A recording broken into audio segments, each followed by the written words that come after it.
Mga tito at tita, samahan nyo kami sa pagbisita sa isa sa mga kliyente ng Card SME Bank na nakapag-avail ng Quick SME Loan dito sa Tagaytay branch. Pag sinabi nating Tagaytay, ang unang pumapasok sa isip natin, syempre malamig na simoy ng hangin, magagandang tanawin katulad ng Taal Volcano at marami pang iba. At pag ikaw ay nagutom, unang-una sa listahan mo syempre ang paghigop ng masarap at mainit na bulalo. At speaking of bulalo, syempre hindi naman ito magagawa kung walang pangunahing sangkap nito. Ano pa nga ba? Di ang karne ng baka. At isa nga ito sa mga pangunahing hanap buhay ng mga nagninegosyo dito at isa sa kanila ay si Mamayet Santines na matagal ng kliyente ng Card SME Bank at ang kanilang ang pwesto ay matatagpuan dito sa boundary ng Tagaytay at Nasugbu along the highway. At alam nyo ba na nakakaubos sila ng 3 hanggang 4 na baka sa isang araw? Ang tindi nun, di ba? At maliban dyan ay 24 hours nga silang bukas dito at mas mabili daw talaga lalo na paggabi. Si Mamayet nga pala ay dating teacher at nag-resign sa kanyang trabaho para mag-focus na lang sa kanilang negosyo. At ang kanya namang mister ay dating tauhan sa Mahogany Market dito din sa Tagaytay. At nung magpakasal na sila ay nag-decide nga sila na magtayo na lang ng sarili nilang tindahan ng karne. At nung nangailangan na sila ng puhunan, syempre lumapit sila sa Card SME Bank at tinugunan natin ang kanilang pangangailangan sa puhunan noong mga panahong yon. Hanggang sa ngayon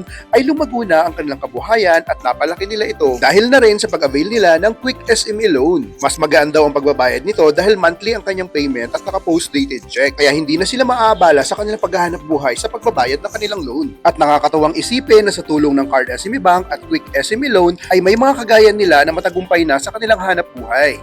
Kaya ano pang hinihintay nyo? Kung gusto nyo mag-avail, scan mo na ang QR code para sa karagdagang mga detalye. Bye!